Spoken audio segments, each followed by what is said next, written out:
여러분, 가장 최근에 읽은 소설이 뭐예요? 아니면 드라마나 영화는요? 주인공이 누구인지 기억하세요? 젊고 잘생기거나 아름답지 않았나요? 혹은 힘이 엄청 세거나 특별한 능력을 가지고 있지는 않았어요? 아니면 올해로 100세가 된 분은 어때요? 하지만 실제 100세가 아니고 이는 주민등록부 상의 나이예요. 실제로는 4살이 어린 96세예요. 막순, 말자 등등 과거 남성 선호 사상을 대변하는 종류의 이름뿐인 곳에서 홀로 연화라는 지금도 너무나 아름다운 이름을 가지고 있는 분. 하지만 정작 이 이름은 4년 전 죽은 언니에게 물려받은 사람. 바로 이 작품의 주인공 요카타 할머니예요. 바닷가에서 조용히 그리고 평범하게 살던 요카타 할머니는 3.1운동 100주년 그리고 여성의 날을 맞아서 한 라디오 방송의 인터뷰 대상자로 선정돼요. 그리고 라디오 방송에서는 평범한 100세 여성 노인에게 지극히 평범하고 정형화된 대화를 요구해요. 왜 그런 거 있잖아요. 적당히 재치 있게 받아치거나 수긍하는 방법들.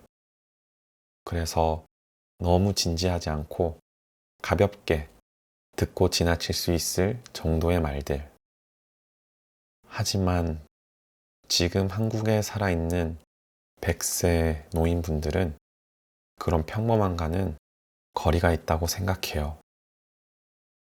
일제강점기, 남북전쟁, 4.3 사건 등 한 개인이 어떻게 손을 쓸 수 없는 너무나 큰 곡절을 적어도 한 번은 겪을 수밖에 없었던 시대니까요.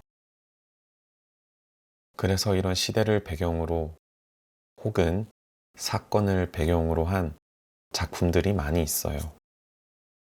저도 소설, 영화, 음악, 드라마 등 다양한 방식으로 여러 작품을 접해 보았어요. 하지만 이런 작품은 처음이었어요. 철저하게 96세 요카타 할머니의 입장에서 역사를 바라봐요.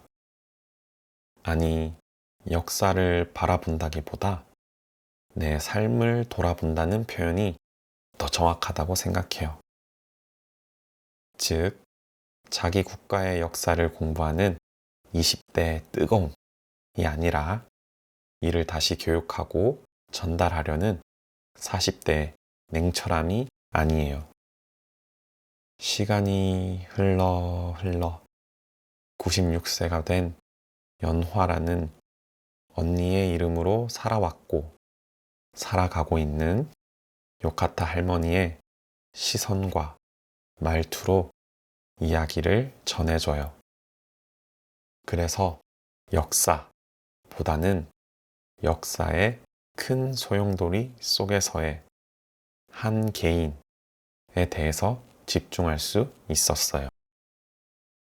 거부할 수도 피할 수도 없는 순간이 찾아오면 우리는 어떤 선택을 할 수 있을까요? 사람의 수만큼 무수히 많은 방법이 있을 거라 생각해요. 그리고 이 책은 그 수많은 방법 중 요카타, 요카타, 다행이다, 다행이야 라고 말하며 어떠한 굴곡진 역사도 멈출 수 없었던 요카타 할머니의 96년에 집중해요. 인도의 영화 세월간이에 나오는 All is well처럼 아무리 큰 어려움이 닥쳐도 스스로 다행이다, 다행이다 하면 상황이 나아질 때까지 우리는 적어도 살아있을 수 있지는 않을까요? 그리고 살아있기만 한다면 Dum vita est, spes est. 살아있는 동안 희망은 있다. 오늘도 행복하세요.